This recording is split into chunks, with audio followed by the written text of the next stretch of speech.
Lorsque les mères reçoivent le soutien dont elles ont besoin pour allaiter leur nourrisson, c'est l'ensemble de la population qui en bénéficie. Selon les dernières données disponibles, l'augmentation du taux d'allaitement pourrait en effet sauver la vie de plus de 820 000 enfants chaque année.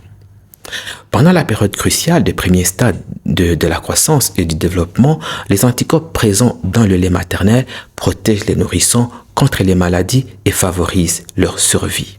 Le lait maternel constitue alors un aliment sûr, nutritif et accessible pour les nourrissons et les jeunes enfants.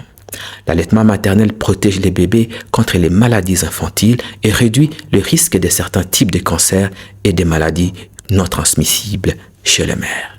Et par ricochet, l'allaitement maternel épargne les familles de certaines dépenses de santé et aide à améliorer la qualité de vie de famille. Alors, veux-tu savoir en quoi est-ce que le sein est vraiment une fontaine de bien-être? Les maladies de l'enfant que le lait maternel aide à prévenir, son impact sur l'intelligence et la croissance générale de l'enfant, comment allaiter et l'impact de l'allaitement sur la santé de la maman. Restez connectés et abonne-toi pour nous encourager. Mais que contient le lait maternel? Le lait des premiers jours, appelé encore colostrum, est épais et souvent de couleur jaunâtre. Il est riche en protéines et vitamines, mais aussi en minéraux. Le colostrum nourrit les nouveau-nés et lui fournit des globules blancs et des anticorps qui l'aideront à se défendre contre les infections. Le colostrum aide aussi au développement de la flore intestinale nécessaire à la digestion, mais aussi à l'expulsion du méconium, les premières selles du bébé. Entre le deuxième et le 5e jour après la naissance du bébé, la production du lait augmente rapidement. C'est ce que l'on appelle la montée laiteuse. Le lait devient plus clair et de couleur blanc bleuté ou alors jaunâtre. Notez que certains facteurs influencent la composition du lait maternel, dont les aliments mangés par la mère. Le goût du lait varie d'ailleurs selon son alimentation, ce qui permet aussi au bébé de s'habituer à différentes saveurs. Le lait humain est un lait vivant et unique. Il contient 200 composantes actuellement connues. 200 composantes actuellement connues qui agissent ensemble et qui se modifient en fonction de l'âge et des besoins particuliers du bébé. Le lait maternel fournit ainsi au bébé ce dont il a besoin pour se développer de façon optimale. De quoi est-il composé?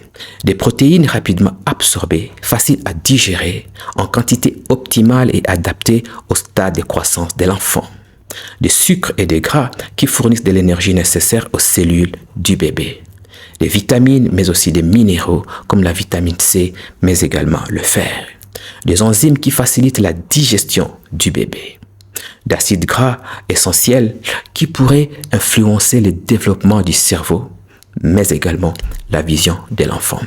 Des anticorps et des molécules antimicrobiennes qui aident le bébé à se défendre contre les bactéries, mais aussi les virus. D'hormones et facteurs de croissance qui pourraient stimuler la croissance et le développement du système digestif, mais aussi du système immunitaire de l'enfant. Des cellules vivantes qui protègent les bébés des infections et qui stimulent son propre système immunitaire. De l'eau. Bien sûr, de l'eau. Le lait maternel contient environ 88% d'eau. Un bébé allaité exclusivement pendant les 6 premiers mois de sa vie n'a pas besoin d'eau supplémentaire, même pendant des temps chauds. Alors, quels sont les bienfaits de l'allaitement et du lait maternel? Plusieurs avantages liés à l'allaitement maternel ont été prouvés par la science, et plus les scientifiques n'ont pas encore fini de découvrir.